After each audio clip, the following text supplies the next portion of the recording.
start that.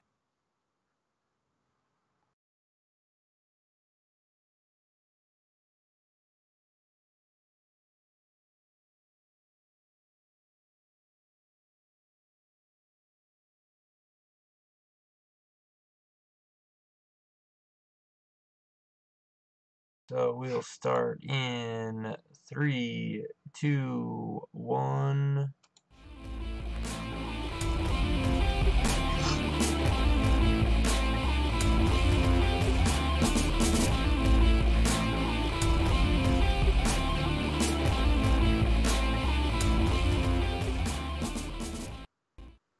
Welcome everybody to Geekvice, episode 247, proving any vice with enough geek can become a virtue. My name's Morph, that man's Kip. Good evening, Kip. Good evening. You know what's really funny is when, dogs go and try to, sit down, they have to, rough up the area that they're sitting in, and, or at least maybe it's just my dogs, and then they go, start digging at this pillow like they're gonna move it. Yeah, my cats pick at the carpet until it's, I guess, reaches a certain consistency, then they can lay down on it. Yeah. That's almost like what Only was doing there. I don't know what she was doing. What a weirdo. All right, so we're back after missing a week. I hope you're feeling better, since you were really down and out last week. Yeah, it was no fun at all. Public service announcement: if you're sick, don't go to work. Yeah. Yep. Because if you do, you make people who weren't sick and miss time off. So stay home, damn it. That is too true. Yeah, that's a really fine line people have to walk with that whole thing. It's like they need to go to work because they got stuff they got to get done. People, usually when you stay home sick, it's not planned, so you have all this stuff that somebody else has got to pick up the slack for. I get it. Yeah, when I was off of work, I had the guilt. It's like, well, I need to check my email or something, but I wasn't going into the office because I imagine I was fairly infectious. Right? Yeah. Yeah, it's a little yeah, that just sucks. And I'd say that it bothers me, but since I don't really get sick, knock on wood, I just don't. I'm always in the office, and I never get to stay home, and I don't get to. I used to not get sick very often, but I have this year, and I think it's just because I've stopped. I've been leading more of a sedentary lifestyle, and I think that's what's doing it. So I need to get back off my ass and get going. Yeah, that could be it. That could absolutely be it. Yeah, and I'm going to try not to lose my voice during this, so I'm drinking plenty of water. About half an hour ago, I had a really nice sounding voice. And worse than usual, if you can even picture that. I was gonna say you're a lot deeper than normal, so. Yeah, well, it was much worse than this. Yeah. Yeah. I could have sang bass for the Oak Ridge Boys just a few minutes ago. So. Nice. Yeah, sometimes you get that voice that you sound like James Earl Jones, and you're like, man, that sounds really cool. And then you're like, man, but I really feel like dog shit. I don't want to feel this bad. I just want to sound like James Earl Jones all the time. Yeah, that's the thing is, though, the better I felt, the worse I've sounded. Oh, yeah. When I was really bad, it didn't sound that bad. And then as, things loosen up and whatever, I could have walked around the house going, Luke, I am your father. But it's gone now. I've got it kind of cleared up. So there you go. Hopefully it doesn't come back. Oh, well, at least in the next hour. If all the people listening to this turn, all of a sudden at the end of the show are going, man, was that James Earl Jones he had on that show? We'll know that you went downhill quick. Yeah, then we'll just say, yes, that was James Earl Jones, and you should listen more. That's right. So, Well, the first thing that I want to talk about is over this last weekend, we had this sporting event because we are geeks. We're all geeks, and we all have our thing. And I'm a pretty big sports geek. I follow a lot. I used to follow a lot more sports than I do now. I don't have enough time to follow all of them. But the National Football League is one that I follow a lot, and my kids have gotten really involved in it. And so even though this was hashtag not my Super Bowl, um, we still watched the Super Bowl. So and it was kind of funny because even my kids who like they sit and watch like they used to watch Angry Birds cartoons which has no voices. It's like uh, Oh, really? yeah, there's no talking in it. It's just like chirp sounds and like grunts and groans and yeah, but there's no Well, I voices, could have been a voice actor for that. right? I They will groan a lot, especially when I stand up. they will watch that stuff, which is like, I mean, it's awful. Like it is really hard to watch.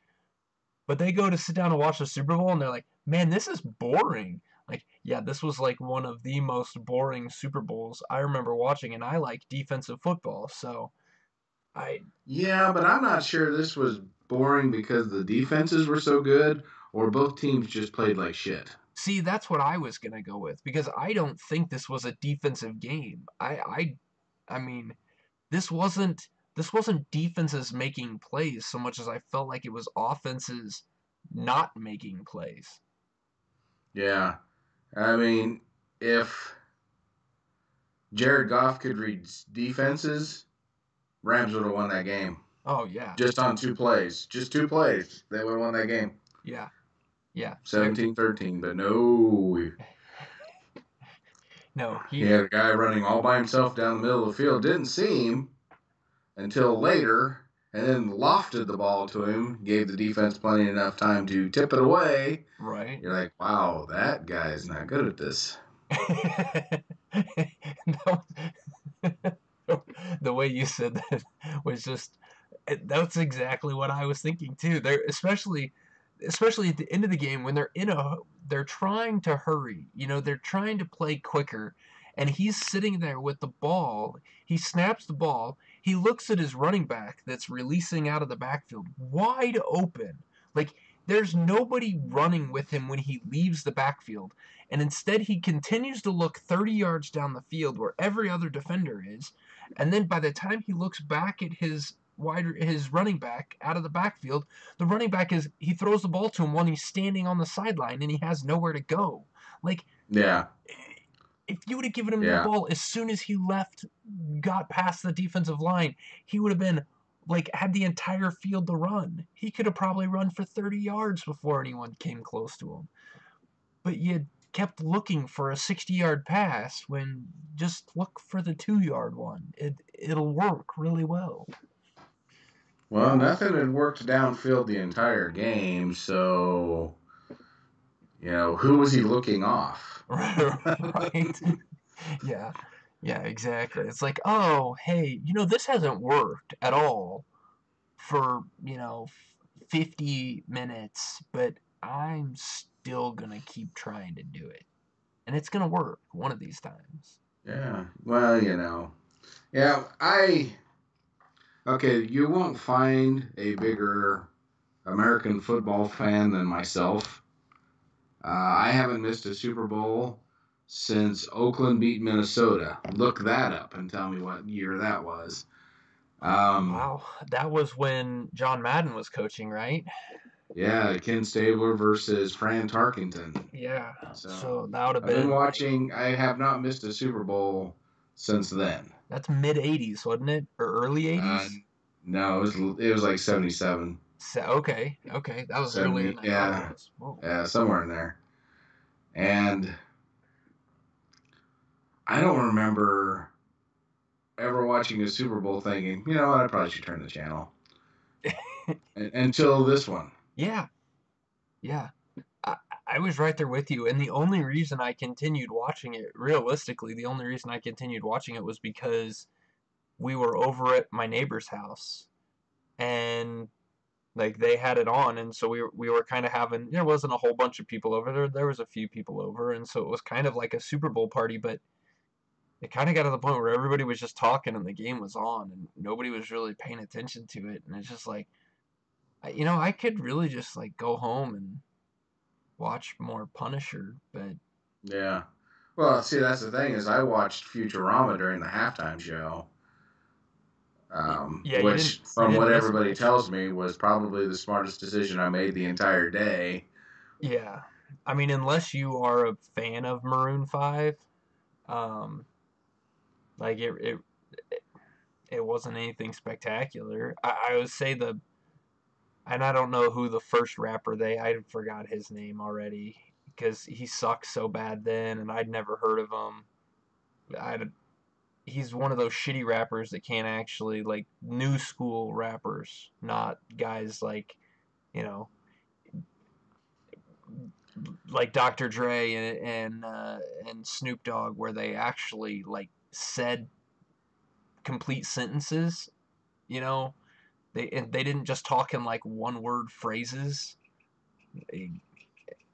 This new age hip hop is just not my thing. Like I'm not a fan of it. And he came out there, and I'm just like, one, I can't understand what you're saying, and two, I'm not actually sure you're speaking English. Yeah, well, old school, new school. I've just never been a hip hop fan. Yeah. Stuff's terrible. So we probably just lost some listeners because I said that, but it's bad. Um, after watching, what the hell is the name of that movie about Dr. Dre and all them? Jesus, man, it's the head cold. I'm blaming this on the head Yeah. cold. Um. Uh, Gosh dang it! yeah, exactly. Now you're causing me to do though. What was the name of the movie?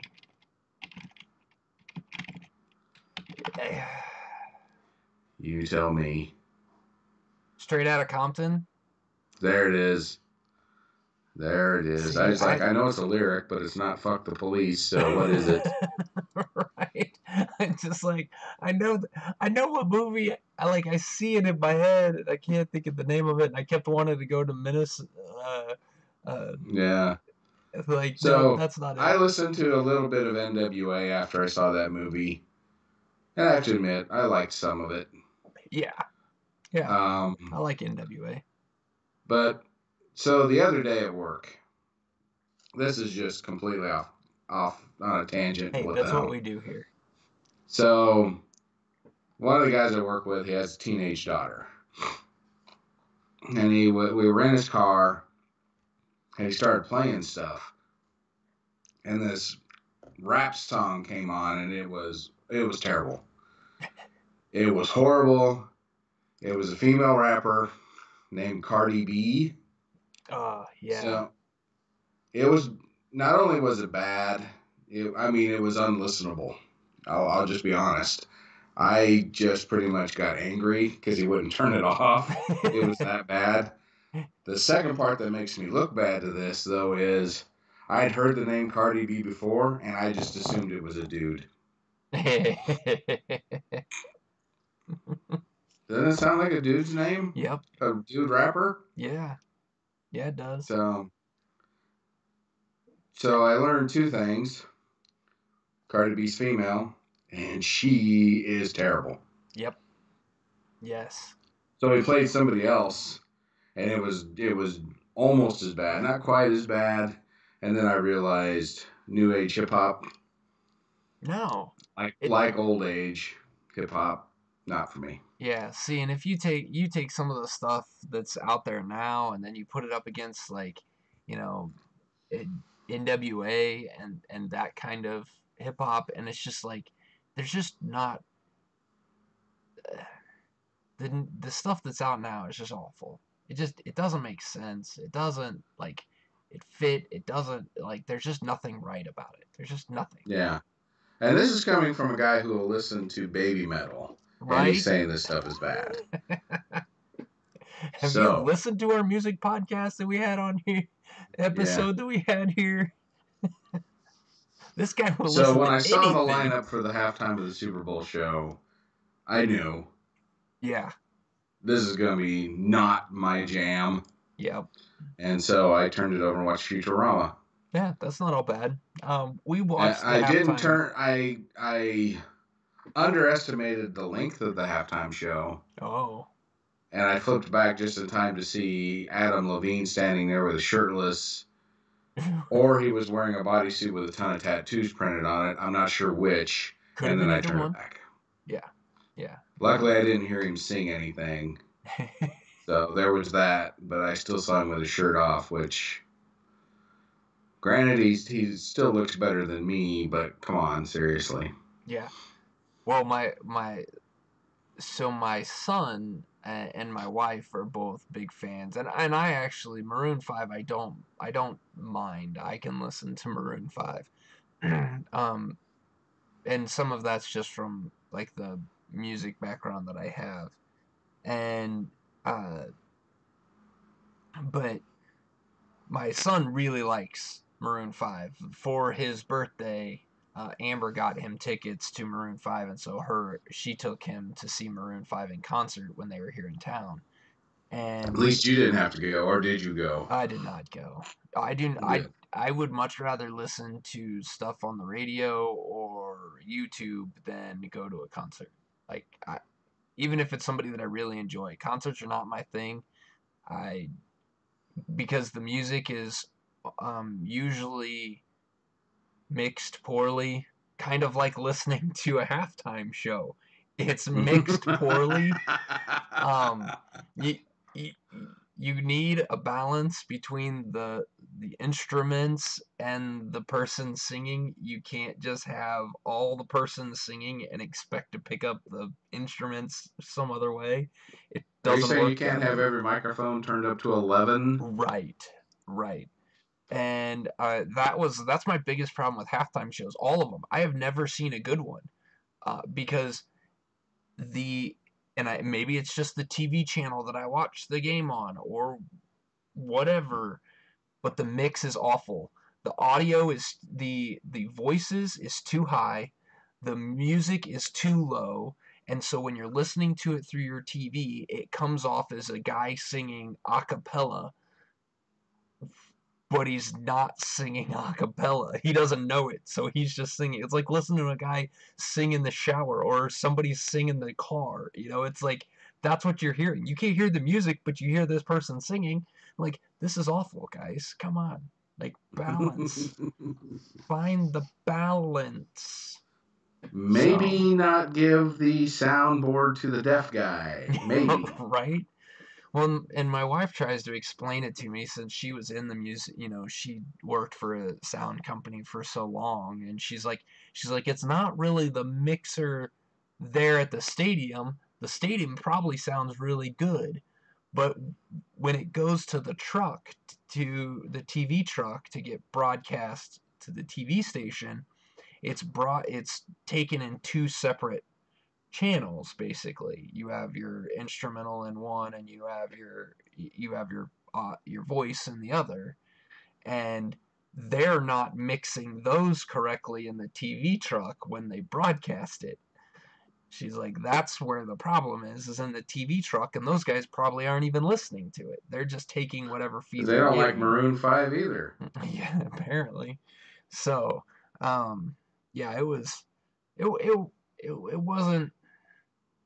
wasn't anything to write home about. But I'm not a fan of No. halftime shows, so they need to stop. My opinion is they need to not do a halftime show, cut that halftime, the amount of time they spend there in half, and get the guys back out there. Maybe we can finish the game in a decent amount of time. Because Yeah, this well, one took 4 hours, 4+ hours. the funny part about it is as bad as those teams were playing, the game could have been over in 2.5 hours. Yeah. If you didn't have sold all those commercials for $5 million for 30 seconds, we wouldn't have had to play all those commercials. Yeah. Well, yeah. And don't sign any bands for the halftime. And, And at least the they could game would have have. been over before 8 o'clock. Yeah, and if you would have at least brought in or sold to decent commercials, then that would have been nice too. There wasn't even any good commercials to talk about. Like, this is like, well, this kind of sucks. Yeah. So, Well, it started off perfect. The first Super Bowl commercial I saw was for Avengers. yes, yeah, and that I actually really enjoyed that trailer too. I thought it wasn't like it was almost like a teaser trailer rather than a full Yeah, trailer. exactly. And it was so good. I'm like, oh man, this has got to be a sign of things to come. This is going to be a great Super Bowl. Blah blah blah. I didn't realize it was the high point of the Super Bowl, and it hadn't kicked off yet. Yes, that was yeah, you are absolutely correct. You are absolutely correct. But Um, yeah, the Avengers trailer, so good. there were a couple of movie trailers that I thought were good. Yeah, Um, me too. We'll have to compare because notes. Let's do it. yeah, I had this pulled up and then I closed it apparently, and I didn't realize it. I actually enjoyed the Captain Marvel trailer that was there. Um, So, with a I felt nationwide like that annuity, was better. Oh, I don't need you to play. I Um, heard that. yeah, I thought the Captain Marvel trailer was really good. I enjoyed that one. Yeah, it's getting each trailer gets better. The first Captain Marvel trailer that came out, I'm like, that doesn't look good. But each trailer's gotten a little bit better, making the movie look better. So that makes me happy. So my question is, what did you think about Hobbs and Shaw? Oh man, that looks like so much fun. Holy cow!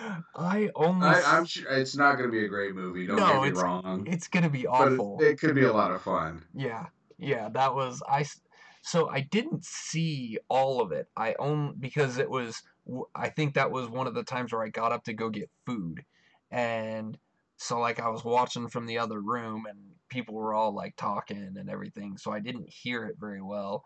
And but I saw that it was Jason Statham and Chris and not Chris Rock, Dwayne Johnson. The Rock, and too many rocks out there. We need to narrow down the rocks. We Well, need to at least it remove wasn't the Kid Rock. rocks. Um, but yeah, Dwayne Johnson and Jason Statham in it, and I'm just like, oh, these guys look like these two together could be actually really funny. Like it could just be not funny on purpose, but just funny. You know what I mean? Yeah.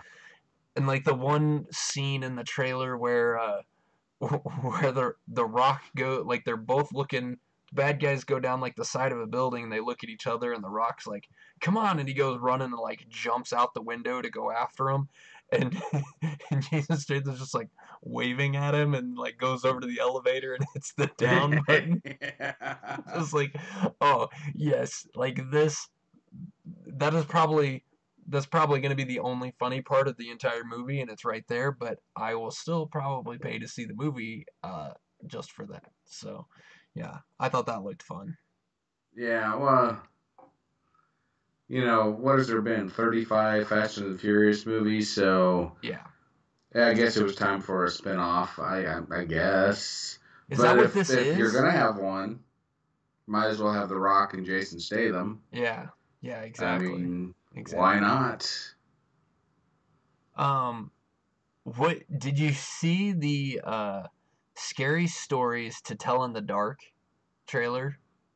No, I missed that one. It was I might have fallen asleep by that time. I'm not yeah, I sure. mean it was a little bit later in. But I just thought it was really funny because that's a those are a bunch of like books that I read as a kid. My wife and I both were talking about that. We're like, yeah, those were like scary like short stories that they was in the Scholastic book order when we were in like elementary school. Like kind of curious to see what they do with that. You know, it was just something that piqued my interest. Something new that Hollywood was gonna put out, you know. Yeah, I'm gonna have to go to YouTube and watch the trailer Yeah. so I can be in the know. Yeah, and those are really the only ones that were like brand new. the other trailers I had all seen already. Yeah. Did Like they? the sequel to the God, did Handmaid's Tale, and did they do the? I can't remember if I saw that during the Super Bowl or just saw it, where Zac Efron is playing Ted Bundy. Have you seen that trailer? I don't know that I have seen that trailer. So it must not have been during the Super Bowl. Never mind. Yeah, I don't. But yeah, I'll go Zac look that one Efron up. playing Ted Bundy. So Yeah, no, there's that. I don't remember that one. But um, so yeah, I mean, I thought those were pretty good. I will say there was the one commercial that I really enjoyed, which I thought was actually the best commercial that was, and it wasn't even selling anything, was the NFL 100 commercial with Oh all yeah. where they go, is trying to take a piece of cake and falls into it, knocks the football on the floor, and that was Mike Singletary that yelled fumble, wasn't it? I think I think yeah, I think it I was. think it was, Yeah. because that was Really, all I remember is Franco Harris catching it at like the immaculate reception and yeah, it was like I enjoyed that commercial for no other reason than to just sit there with the other people in the room and go, yeah, yeah, that's that guy, and there's that guy, and there's that one, and is like, who could name the retired athletes first, and who could name more of them, and so that was kind of fun. So yeah, that was a little bit of nostalgia, that's for yeah, sure. and I liked, they actually had some good funny moments in it. When Peyton Manning throws the pass and they're like, "Oh, you still got it," and he's rubbing his shoulder like, "Yeah, that hurt." He Or is PR gold. he really He is. he's so good at this. Yeah. Or I mean, and I hate Tom Brady, but I thought it was really funny that Tom Brady was sitting next to the Browns quarterback, Baker Mayfield. Baker Mayfield, and he's like, hey, why don't you go at it, old man? And Tom Brady pulls off all his rings and hands, hold these, like that. Just the interaction between those two. Tom Brady's still a tool, and I would love to see him, re- be forcefully retired. But Well, we had a debate at work, and a guy brought up a good point, and that is, would Tom Brady be considered the GOAT if he played for Cleveland? nope. He goes, I think Big Bill Belichick is the GOAT Yep. because he probably could have had just about any quarterback in there and still gone to just about as many Super Bowls. Just like I if he had I would make the argument that it wouldn't have Patrick been. Mahomes. Oh, geez, yeah, no. I would say that it couldn't have been just any quarterback, but I would tell you any quarterback that doesn't turn the ball over, Bill Belichick would have won just as many Super Bowls. So you could put Alex Smith with Bill Belichick in place of Tom Brady, and I think Bill Belichick would have won.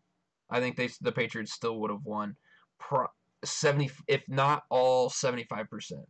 75 to 100% of the Super Bowls that Yeah, they've already won. Because I think possibly. if you look at it, if you look and you especially look at this season, Tom Brady lost more games than he won that team. He, I mean, he lost the game to the Chiefs, and the Chiefs gave it back to him because he threw an interception at the end of the game when he needed to go down and score. He threw an interception. In the Super Bowl last year against the Eagles, he fumbled the ball to lose the game. Like Yeah, this is Tom true. Brady is like, I mean, he's getting to the point where he is not winning the games that he did before. And it's always been the Patriots defense before that was winning games until I think the big shift was when Randy Moss was brought in. When they brought in Randy Moss and they had that threatening, well, they went. What they go? Didn't they go undefeated all the way to the Super Bowl and lost to the Giants? Yep. So I mean, that was the big turning point, and when Tom Brady was more important to that team was for that little bit of time. But he was important for a while, and then and I felt like he helped them win games and maybe win a couple of Super Bowls. But it's always been Bill Belichick and his defense figuring out how to stop the opposing team. Like you said, the Patriots would have lost this game if Jared Goff knew how to if if McVay and Goff knew how to make adjustments to the defenses that the Patriots were running. I mean, for God's sakes, Andy Reid and Patrick Mahomes put up 24 points in the fourth quarter against the same Patriots defense. And I kind of expected that to happen, and it didn't. Yeah, it was like McVay could not make the adjustment to get Well, it their definitely offense looked like a rolling. coach who'd never been there before versus a coach who's been there, done that. Yeah. McVay was outcoached by a country mile. Oh yeah. Yeah. Absolutely. Absolutely. So But I I think mean, if they ever get back, I think it'll be a different story. It's just, ooh, he didn't have answers, and Belichick had them all. yeah, you're you're absolutely right. Yeah, it was. And I think that, and maybe that was even another reason why it was hard to watch was because I expected more and I expected a better, not even a better game. I just expected somebody to. I expected the Rams to put up a fight, and it was like they just didn't have any fight. They were. Yeah. Well, the Patriots had one thing that worked, and they couldn't stop it. Yeah. That was Julian Edelman. They Yeah. could not cover that guy. Yeah. Or they just chose not to. I'm not really sure which one. I mean, Maybe they got confused, didn't know what his number was. I yeah. don't know. All that said, my favorite part of the Super Bowl, I really like Tony Romo as an analyst. You know what? I do too. I really do too. I love that guy as an analyst. I hated him as a quarterback. Don't get me wrong. Yeah. Not a Dallas Cowboy fan whatsoever, but as an analyst, I thought he was Well, fantastic. I really love the Facebook memes that go around there that are somebody had made a comment that was, man, if Tony Romo could predict plays as a quarterback the way he does as an analyst, man, he might have won 5 or 6 Super Bowls. Because he really does. Like he can read defenses and call things out that you're just like, oh yeah, that's that's genius. One of the prop Yeah. bets for the Super Bowl was how many plays Tony Romo would predict correctly, and the over under was 7.5. That's how much like Vegas even expects him to be able to pick those plays out. I mean, that's a lot of plays that you just call correctly. Well, if you ever get a chance on YouTube, is the last drive by the Patriots over the Chiefs. I know you probably don't want to watch it because it's probably painful, but he called like three in a row. He did. Yeah. He'd be like, okay, watch If Edelman down the middle, yeah. down the middle, first If down. And yeah. then the next third down, he's like, yeah, Edelman again down the middle. Again, it's like, okay, Yep. this one would be Gronk outside. Then it's like, how are you doing this? This is amazing. Yeah, he would just watch the defense and just know where they were going. And there was games, so like the Chiefs had him as an announcer quite a bit this season because of a lot of the primetime shows, games, and they and he it was interesting listening to him talk. He grew on me as the season went on because he would tell you things like, "Oh, just watch the safety here and watch how he comes in and moves this way. That's going to be this type of defense and this play is going to be open." And sure shit, that play was open. They might, it doesn't mean the offense succeeded in completing it, but the play was there. Yeah. And it's just like, man, somebody needs to like just he needs to be hired on not just as an analyst. Somebody needs to hire him on to analyze game film for teams because Yeah, there was a few memes around the Kansas City Chiefs saying they should hire him as defensive coordinator. right. Yeah. So yeah, he was fun to listen to. I He, mean, he wasn't annoying, he wasn't arrogant. He just said what he saw. Yeah. And I love that as a football fan. I loved hearing a quarterback read the defense on air, live on air. It's like, that is cool. Yeah. Yeah. It was. Yeah, he's really grown on me. I didn't like him when he first started, and last season, when in his first year, I really wasn't a big fan of him. But he has grown on me, and I thought the commentators for the Super Bowl this year were awesome. I I Yeah. enjoyed them. So if you're looking for a silver lining to the Super Bowl, it was the announcers. How pathetic is that? Well, I take it back. There was one other thing, and that was a guy had the longest punt in Super Bowl history Right? Yep. because it went 30 yards, hit, and then rolled the rest of the way. But that's the only way those punts actually go very far anyway. But yes, yeah, that was funny. And I think Romo even called that too. He's like, Yeah, and when it started rolling, he's like, this one could be a record. Like, and it was by and a it was yard. 1 yard He's longer. he's clairvoyant. I Yeah, punted in high school, and I have to admit, I think my longest punt did the same thing. yeah, It just the guy didn't catch it, and it just and rolled it for a just kept mile. going. Yeah, Yeah. no, So punting's yeah, hard. I was yeah. So when I saw that happening, it's like, yeah, I know how that feels. Oh, that's great. That's great. Well, you know what we should actually talk about? We should talk about some board games too.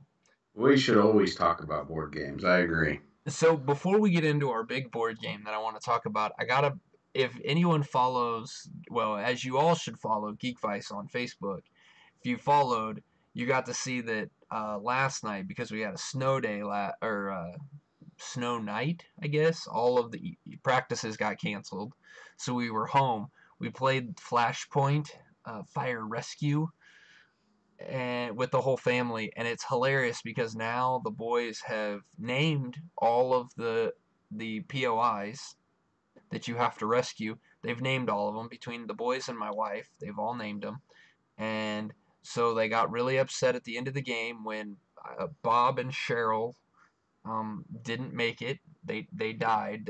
They died in explosions. Should we have And a moment of silence for Bob and Cheryl, or I just find it hilarious because now not only have they named all of the POIs, the people you're supposed to rescue, person points of interest, I think is person of they interest? maybe person of interest. Well, because you don't know if they're a person or a false alarm during the game, so I think they're points of interest. I don't know. Anyway, they call them POIs in the rules. Deal with it, people. All Gosh. right, if you Um, insist.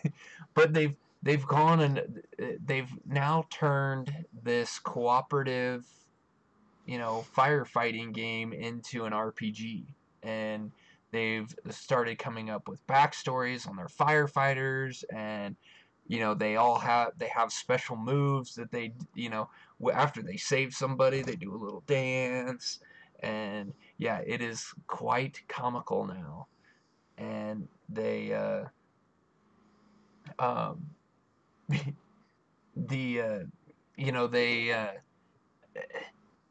just make the game a lot more fun while we're playing, and I just thought it was great. So I had to tweet that, or I had to put that up on Facebook last night after we got Yeah, I done. saw that, and I was laughing. It's like that sounds right.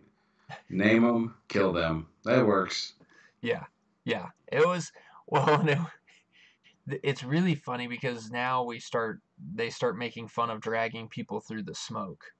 So it was because you can still carry someone through smoke. You can't carry them through the fire, but you can carry them through smoke. So there'll be smoke in the way, and they'll just start dragging them through, and then they'll sit at the table, start coughing. Like, what are you doing? We're just we're uh, dragging a Sally through the smoke.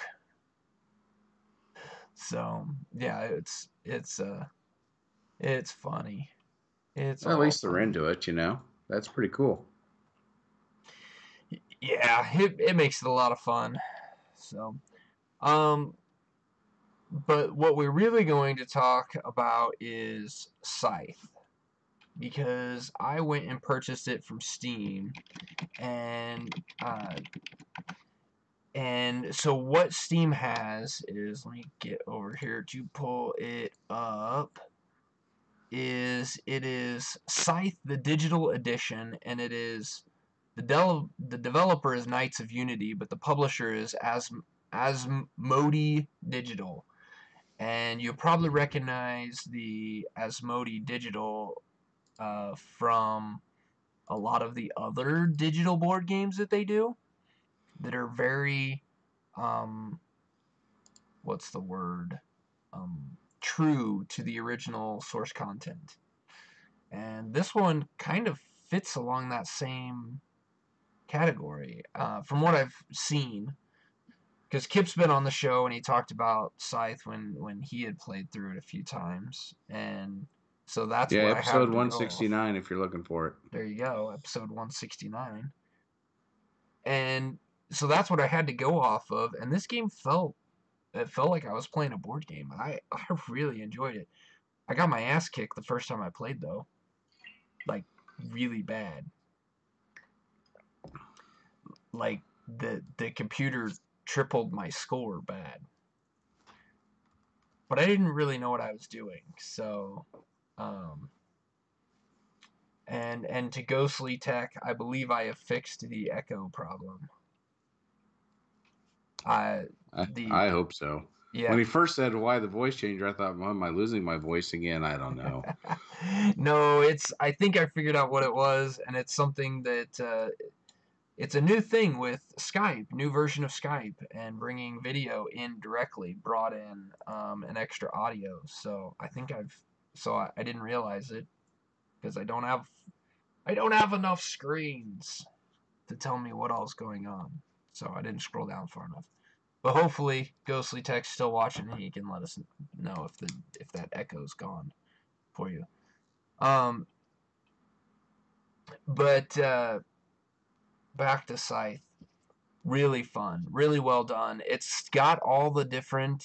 Um, you can play single player, you can play multiplayer, what they call multiplayer hot seat, which is like a local multiplayer where everyone's playing in front of the same, like off the same computer, and it also has online multiplayer. So maybe, just maybe, we can get some people with the Steam version of it, and we can have a big multiplayer game going. What do you think about that, Gib? That'd be pretty cool. I don't have a Steam account because when my credit card was stolen, they used my money to buy a bunch of shit on Steam. So now I feel like I can't go to Steam and buy anything because then they'll block my credit card. So It's it's possible. It's possible. Or you could try it. You just try it again. You know, I'm yeah, sure time's gone by enough. But it the hopefully um and I'd say I actually think that this game might play well. It probably plays a little quicker than playing it, on the actual and playing the board game. Because what's the board game say? What is that? An hour, hour and a half? it says 115 minutes. It's oddly 115 minutes. specific. So that's like just under 2 hours. Yeah. Um, yeah, you can get through a game, the digital version. You can get through that way faster than that. Well, I Probably. wonder if they take into consideration how long it takes to set this damn game up. You know what? That's very possible too. Because it probably takes 10, 15 minutes to set it up, Yeah, and and you probably don't the have same to. amount of time to tear it down. Yeah, you don't have to do any of Unless that. you just throw everything in a box, which I will not do. Right? Yeah, you don't have to worry about any of that on here. It also has. There's a couple of different settings that you can kind of turn on, or visual things that make it more like that gives it a more board game feel, where you're looking at it from over the top, and it has the different tracks and the score, like for your stars. It has it. Okay. like in the track that I think is in the board game.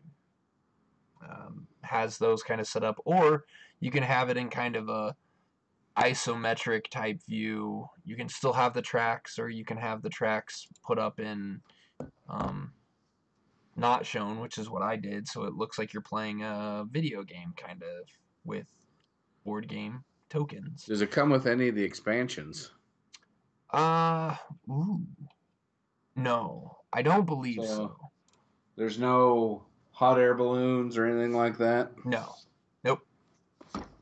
See, I wonder if they'll come out. I wonder if they'll do that.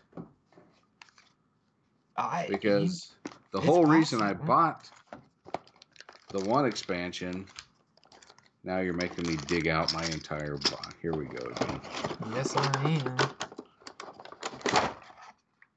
Hopefully that made a lot of noise. There's these really kick butt minis or maxis, cool. whatever you want to call them. I have big hands, and that's a pretty big. Yeah. Is that a submarine or a boat? It's an airship. An airship. That's awesome. Yeah. Comes with these little stands. You put it on, and you. Okay. It's called the Wind Gamut expansion. That is not available on Steam as of right now. I hope that it will become on Steam, because that would be really cool.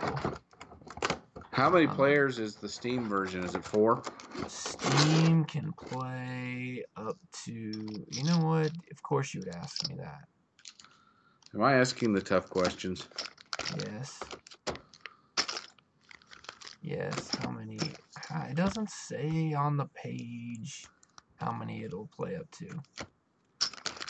Because you had to get an expansion. I think it'll go up to 6. Go to 6. I think it'll... I think it'll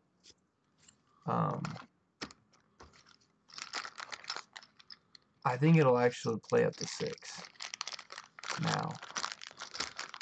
Because I want to say that there's 6 spots on the map. 1, 2, 3, 4. Yes. Now I can't get it to fit back in the box. 6. Yeah, there's you can have. Yep, you can play up to 6. Okay, so it probably comes with the. Let me rephrase that. 5. 5. 5? 5 factions. You can play with all 5 factions. That's what the base game covers. Yeah. 5, and then you can do 6, and you can go up to 7 players with the Invaders from Afar expansion. Yeah, I would love to see them come up with some expansions for this. I think that would be really cool.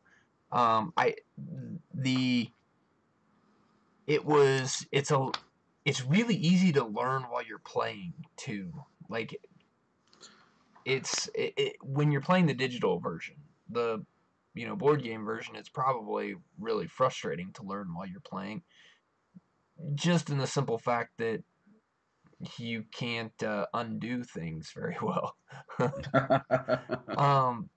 But kind of getting the understanding of how the different pieces work. The one thing that was really kind of frustrating at first and it's probably my own stupidity, is when I played, you can either pick your faction and your what's the other part that goes with the faction, like industrial or agricultural or that board. You can pick those separate. You can pick which ones you want, or you can just have it do random. And I was like, well, I don't know what any of these are, so I'm just gonna go random. And I think I got 2 of them together that really aren't ideal. I probably could have done it if I kind of want to go back and play it again with that setup, because I think I could have done better. But yeah, it ended up not being so well. And then in the second game that I played, I ended up winning, but I ended up only winning by 1 point. Damn, it's a close game. I almost lost. I got all the stars, but because what was it? The last thing that I did, I it was on one of the event cards, and I had the faction that gets to pick two events, two results on event cards, two of the three, and the one of them that I picked was going to give me my last star. It was like going to give me my last mech, but it cost me like 6 popularity and put me below the middle point multiplier for popularity. And so I didn't get quite as many points, and everybody else was higher in popularity, and so they got higher points, and they got really close to beating me, which would have been a little frustrating, but I learned a lot while I was playing it. Yeah. And I do like how the scoring works, and I'm assuming the scoring is similar, but it probably isn't. The scoring in this is fairly complicated. Is the scoring in the board game complicated? It kind of is. Yeah, it depends on what your popularity is and a couple other things. It makes you earn more money and Yeah. things like that. Yeah. Yeah, so I like how the game does it, the online or the digital version. It I like two things about it. One, it does the scoring for you. Um, but the second thing is that while you're looking at the scoring, you can actually tell it to give you more details, and it'll actually tell you, okay, well, because you had this much, you finished in this level of popularity, and so then you can look in the chart over on the side and say, oh, okay, so it only multiplied things by, 1 because I only had Yeah. 3 popularity. If I would have just had 6 popularity, then I would have been multiplied by 2, and then you can see how the numbers were going to change. So, as somebody who's a number cruncher myself, that works out. I really enjoy that. And I like that level of complexity to the game because for those who have not played Scythe, um, then you earn stars doing different things, and once you put your sixth star out, that triggers the end of the game. Well, if you rush to get all your stars and you haven't worked on your popularity or Mm-hmm. your strength, you're not going to win the game. Yeah. So you really have to be smart about when to earn a star and Yep. how to keep your popularity up because there's tons of times you can lose popularity. It's crazy. I've finished so many games with hardly any popularity. It's like being in Yeah. high school all over again. Well, and that was one of the things that I ran into my first game when I played is I got too many workers too early because if you get once you get to a certain number of workers, then it becomes um, then you start losing things when you do the produce action because you have too many workers out there Oh yeah, so that kind of bit me in the ass a little bit. um yeah. so it was a calamity of errors in the first game. The fighting, the battling in this, I think is really well done. The digital side really um, makes it kind of fun, but it's um, still kind of like a gambling type idea. The one thing that I think makes it a little bit easier is that the game tells you. So when you go to battle somebody, your opponent, it tells you that they could have a score of 0 to 7, for instance. So you know what your threshold needs to be. Do you want to risk it and go a little bit lower? Or do you want to just know that you have to put enough in to win?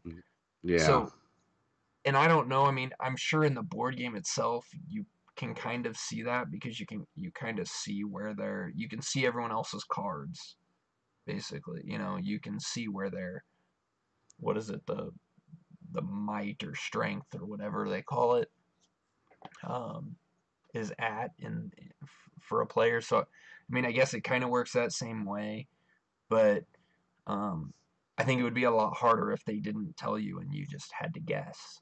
You just had to play your card and then see what they came up with. And it there is the level of that. I mean, yeah, they turn the dial and they can add cards based on the number of people they have on that spot. Right. But you also can look at their strength track and tell whether they can dedicate all 7 or not. So Yeah. it's, but if they have like 15, you have no idea what they're doing. So Yeah.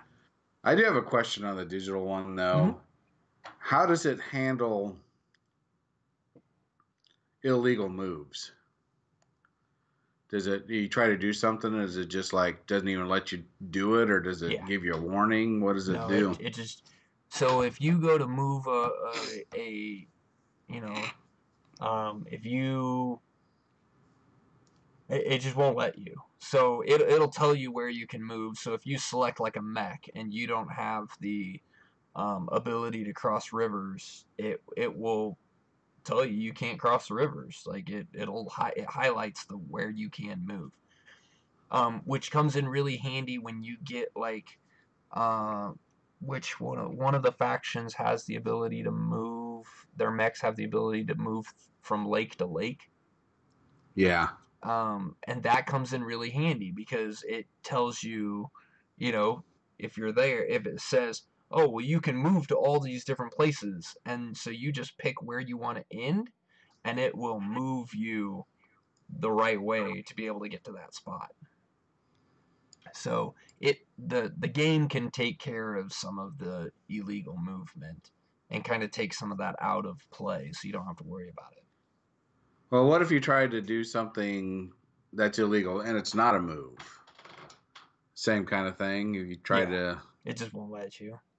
just it just doesn't tell you why or anything or Uh, I hate the video games. The whole reason I'm asking is you get certain games where you're trying to learn, a video game about a board game, you're trying to kind of learn how it goes and you try to do something and it won't let you and it's like, why?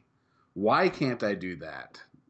So that's why I'm asking. yeah, I haven't run into that yet. Um, because the tutorial for this, there is a tutorial that walks you through all the different pieces. It actually does a really good job. Oh, nice. It does a very good job of explaining exactly what each piece does.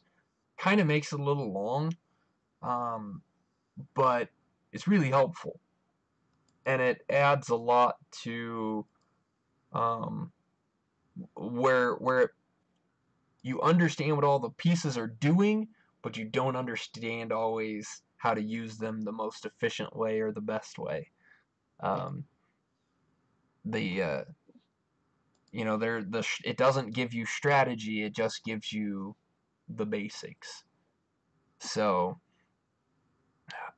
it I haven't run a I, honestly I haven't run into that on this game where I know what you're talking about, where you're trying to do something and it says no, but you don't know why. Like you're trying to click here. This game doesn't. It instead of telling you what you can't do, it kind of directs you into what you can do. And I mean, realistically, there's so many options when it comes to doing something. So like if you want to, like if you're gonna make an upgrade, if you're gonna pay for an upgrade, it highlights, hey, here's the top row. Which upgrade do you want to do? Here are the ones you can do. And then after you click that one, it takes those back and it makes the bottom row bigger and it's like, hey, now you can do one of these upgrades. It kind of walks you through each little step. So um, honestly, I think I probably learned this game quicker by playing it here, which kind of makes me think like, oh man, it would be really nice to have some of these type of digital board games for more games that it makes me want to try more of them out that so I can like then turn around and take that game and play the board game and understand it better. It's like getting Yeah. more, getting more plays in. You talk about how you would be better at a game after you've played it, 5 or 6 times. You feel better after playing it 5 or 6 times than you did the first time you played it. This could get you your 5 or 6 times, and then you go sit down and play a board game of it, and it could be, you know, really awesome. So Yeah. Well, reading the physical instructions of a board game and playing it, if something didn't feel right, like, oh, we won that way too easily, or there was no way in hell we were going to win this, you kind of tell you did something wrong and you go back and look. yeah, There's just times you play through the game and everything felt like it was supposed to, and you've misplayed it and you didn't even know it. yeah. So yeah, something like that would be very cool. They should So have links that come in with the real book and say, here, go to this and learn how to play the game. you know what? I wouldn't be surprised if we start seeing some of that happen. So looking through like the other games that Asmodee Digital has, they've got Carcassonne, they've got Terraforming Mars, Pandemic, Scythe, Ticket to Ride, and the Lord of the Rings living card game. I don't know what that is, but it looks like a deck building game of some sort, or maybe it's a tabletop collector card game. I think it's kind of a Magic the Gathering money Yeah, suck kind of thing. right. Yeah, yeah. So I mean, it does. They don't have a ton out there, but kind of makes me want. I don't know. It kind of makes me want to get Pandemic. Um, but all of these games, I mean, Terraforming Mars is the most expensive one at $25. Um, and I actually don't know. I don't know much about the board game Terraforming Mars.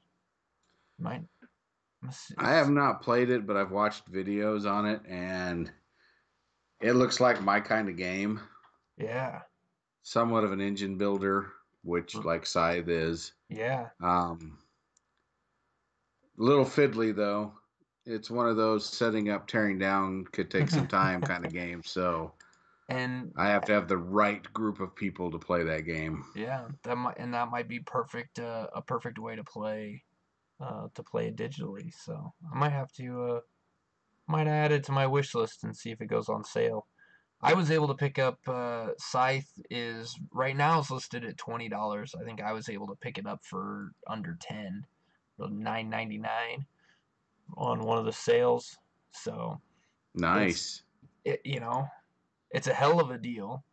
And It is because I paid $80 for the base game, right, right and I now, think I paid 20, 25 each for the other two. So $130 sunk into this. yeah. So I'm kind of excited to give it some more plays. Uh, Kind of excited to I really kind of want to play it with my oldest son too, and do just kind of one where the two of us are playing together, and playing on the same screen, and see how that all works. I'd like to try that out a Yeah, little bit. Um,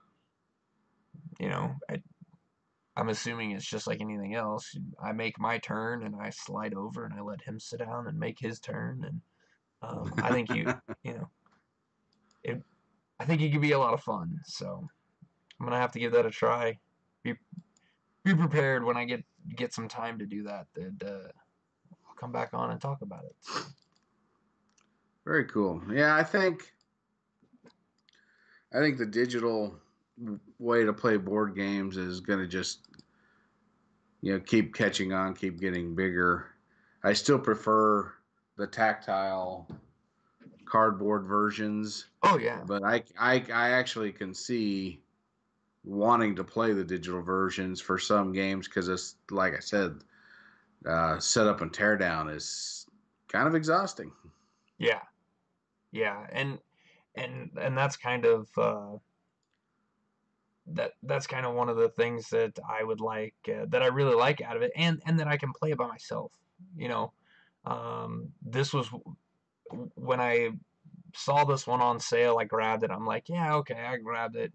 I'll give it a try sometime. And then it was one of those like, oh, I got 20 minutes, you know what, I'm going to check this out, take a look at it. And I started the game. I was able to hit save and exit the game, go do what I needed to do. And then after the kids went to bed, I came home or came down here and said, you know what? I'm going to go play that game some more. Was able to pick right back up where I left off, which is one of the things that I wish I had a dedicated room to where I could do that with board games, but I don't. So, board games have to get picked up and packed up, and they can't get left out. And so that limits how long you can play a board game. Yeah. But not a digital one where you can hit save. So. Well, look how many games we played over lunchtime where we just went until we ran out of time, and then whoever was winning at the time won the game. I mean, we didn't finish it. Yeah, that happened quite a few times, actually. So. Practically every game we played. Yeah. Or we would take games like what was Thunderstone, wasn't it? That we would just like we knew we would never get to the end, so we never even really put the Thunderstone in it. It was just we'll play for an hour and then see where we're at. See who has the most victory points. Call it a game. Yep. Yeah. That's what we did. So being able to play imagine playing a digital version of that where we could just hit save. Well, now we can't because you don't work at the right company anymore. Right. But we could have. Damn me. Hey, well, if you want to leave your job and come work with me, just let me know. We can make that happen. My job is too cushy to leave. I know. That's the joys of being at the top, right? I don't know. I've never been at the top.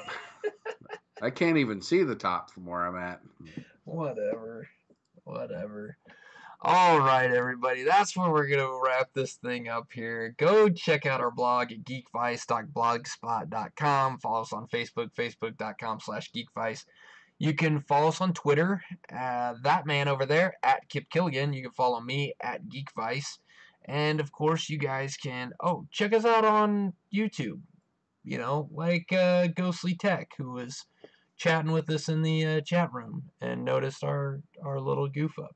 Apparently I was echoey. Yeah, it won't be in the podcast, but you'll get to see cool stuff like that if you come join us on the YouTube page. And of course, you can reach us by email at geekvice@gmail.com. Thanks everyone for listening to our ramblings, and we will see you next time.